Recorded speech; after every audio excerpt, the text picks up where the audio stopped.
between food allergies, food sensitivities, and food intolerances. In this video, I'll explain each of these and the tests that are available. A food allergy is an immune reaction to proteins in certain foods. We call these IgE-mediated allergies or true allergies, as they can be life-threatening and most people don't grow out of them. The top food allergens are dairy, eggs, tree nuts, peanuts, wheat and gluten, soy, corn, fish, and shellfish. Symptoms of food allergies include breathing problems, tightening of the throat, anaphylaxis, swelling, hives, and watery eyes immediately after exposure to the offending food or protein. The best test for a food allergy is an immunoglobulin A or IgE test. It detects levels of elevated IgE antibodies in the blood. Next, I'm going to talk about food sensitivities. Food sensitivities account for most other food-based reactions. These sensitivities can change over time for different individuals, and they often indicate intestinal issues and inflammation rather than an allergy. Food sensitivities are sometimes also called delayed food allergies. Some of the symptoms are similar to the food allergies, but also may include inflammation, joint pain, gut issues, acne, eczema, bloating, alternating constipation, diarrhea, among others. These symptoms can happen any day within 3 days after consuming the offending food. We don't have a lot of good data on the top food sensitivities because they're always changing and also seem to depend on the region. These, however, are the ones we see most frequently: gluten and dairy, whey, eggs, especially egg whites, almonds, and other tree nuts, and corn. So if you think you have a food sensitivity, how do you find out for sure? There are 2 ways to assess food sensitivity. Number 1, you can do an elimination diet, which eliminates the top offending foods, or an IgG test. The IgG test can help identify which specific foods to eliminate, but it is always good to keep a food journal after eliminating the offending foods to make sure your symptoms are improving. Immunoglobulin G, or IgG testing, is the best blood test available for food sensitivities. IgG is an antibody that becomes elevated when the body is overreacting to a protein, which most commonly happens due to an inflamed or hostile gastrointestinal environment. This blood test can assess if you have a true food allergy or a sensitivity. We offer both panels, the IgE and IgG tests, at Juno Wellness. And last, I'll talk about food intolerances. A food intolerance happens when your body doesn't have enough of the enzyme required to break down the food. Some people will use the term intolerance to indicate a reaction to a certain food, but in the nutrition world, we typically use it to indicate enzymatic insufficiency. The top food intolerances are intolerance to lactose, to alcohol, to fructose, to caffeine, to histamines, and to FODMAPs. Symptoms of food intolerance include abdominal pain, gas and bloating, constipation, diarrhea, and other gut symptoms that usually occur 1 to 2 hours after consuming the offending food. Breath tests and food diaries tend to be the most effective methods of identifying a food intolerance. An elimination diet is also a great way to assess your intolerance to certain foods.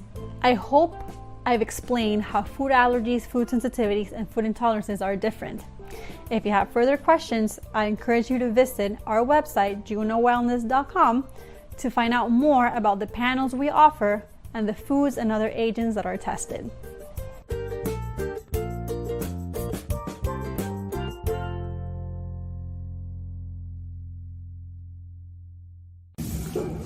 Hello everyone, my name is Samantha and I'm a registered dietitian with Juno Wellness. And today we're going to be talking about portion sizes. So how do we know if we're getting too much, too little, or the perfect amount? Well, a good rule of thumb is always to measure portion sizes and servings with your hands. 2 reasons that we do this is we always have our hands with us. They're going everywhere we go.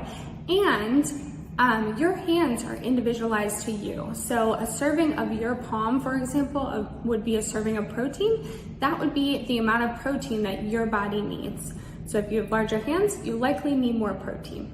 So let me give you some tips about what servings we can measure with our hands. So the first one would be your palm is going to be 1 serving of protein, whereas a cupped hand is going to be 1 serving of a high carb food, whereas a fist is going to be a serving of a vegetable or a salad, and then your thumb This portion here is gonna be a serving of fat. So any oils or avocado or any type of fat that you include into your food like butter. So I hope this tip helps and you guys have a good rest of your day. Bye.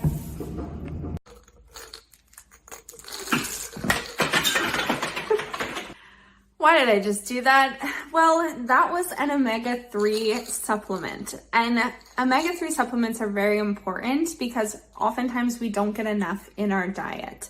Right now, as Americans, we get approximately 10% more of omega-6 fatty acids instead of omega-3s. And they're actually supposed to be pretty balanced in our diet. But in the American standard diet, we're getting a ton of omega-6, which is like the canola oils, the unhealthy oils that are being cooked with at restaurants, fast food outlets, anything like that.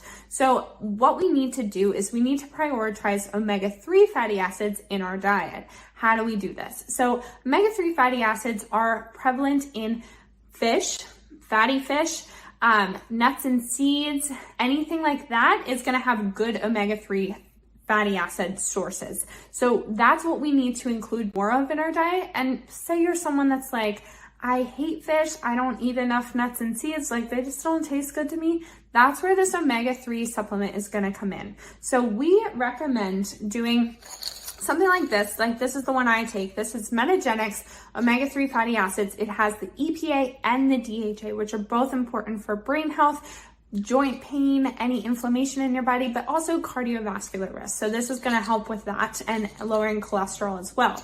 So this is the one I take. We start recommendations with 2,000 milligrams per day. So that's going to be 2 of these capsules a day, which is what we should normally be getting from food, but this is kind of covering that base and just making sure that you are getting what you need to nourish your body and have a healthy lifestyle.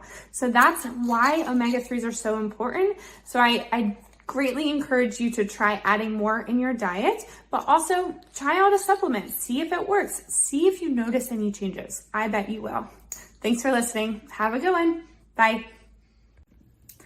Hello everyone. Today we're going to be talking about the lipoprotein particle profile test. What a tongue twister. But my name is Samantha and I'm a dietitian with Juno Wellness. We can call this test the LPP for short. So what's cool about this test? It's an all-inclusive cholesterol test, which is going to give you all your levels, the normal cholesterol, triglycerides, LDL, HDL, everything you need. The cool thing is it's going to tell you your cholesterol particle size. And this is very important data to know because the smaller or more dense the particle size of your cholesterol, the more dangerous it can be because it will get into your arteries even easier.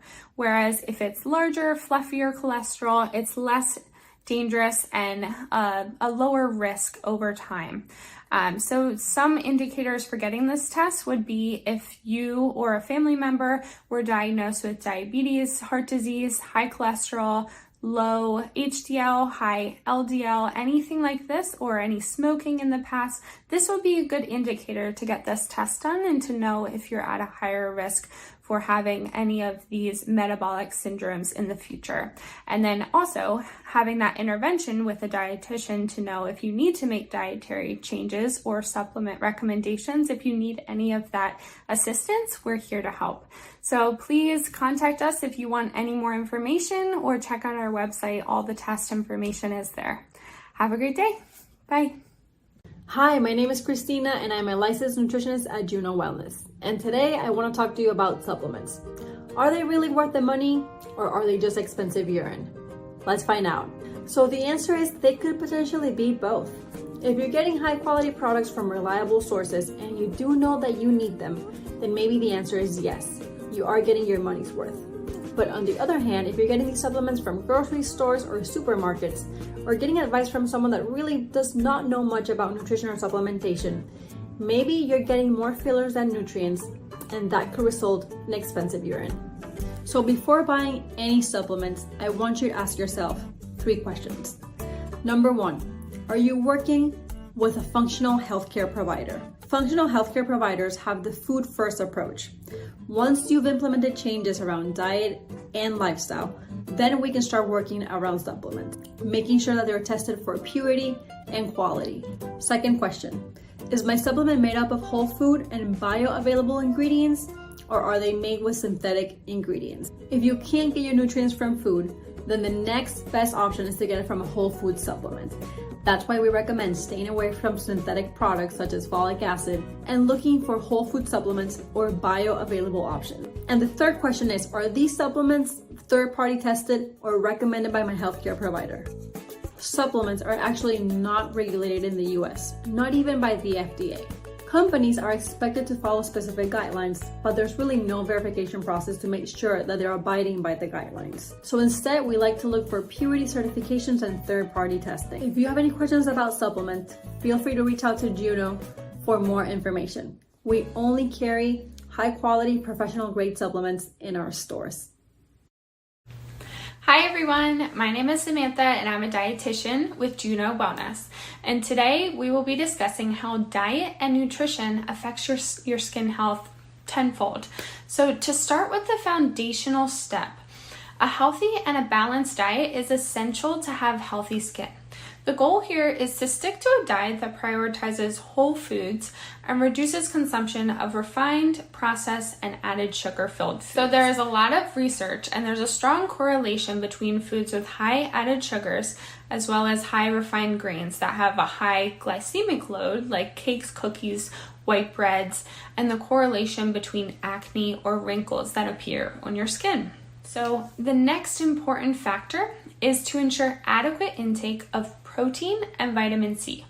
So both of these nutrients are building blocks for collagen, which makes up your skin. Therefore, it is essential to get enough protein in your balanced diet as well as vitamin C from plenty of fruits and vegetables. Should be about half of your plate when you look at your meal. And the final tip is to eat enough omega-3 fatty acids. So omega-3s are important to manage oil production, reduce inflammation, and even reduce premature aging. So some healthy sources of omega-3s would include fish like salmon or mackerel, like the real fatty fish, and then some plant-based options are hemp or chia seeds. Well, that pretty much wraps up the tip for achieving beautiful and healthy skin. So please contact us if you want to learn more or have any other nutrition questions. We're happy to help. Have a good one. Bye. Hello everyone, I'm a dietitian and this is why I truly believe that every single person should be taking a multivitamin every single morning to get your day started right. Let's get into it. First off, 90% of American adults do not eat enough fruits and vegetables. 90%. That's 9 out of 10 people sitting in the room that you're sitting in right now. Are you kidding me? We're not eating enough fruits and vegetables? This means that 9 out of 10 people are not getting the necessary micronutrients that they need for their daily functioning and their daily life. So because we get most of our micronutrients from fruits and vegetables, 90% or 9 out of 10 people are not getting enough. So what does this mean? Why are micronutrients even important? Well, there's macronutrients and then there's micronutrients. So macronutrients are the big three. They're carbs, protein, and fat. And micronutrients are those vitamins and minerals. So what's the difference? Why is it important? Let's do this in something that we can all relate to.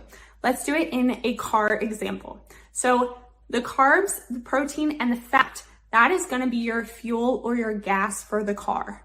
We can't drive the car without that. We need the fuel.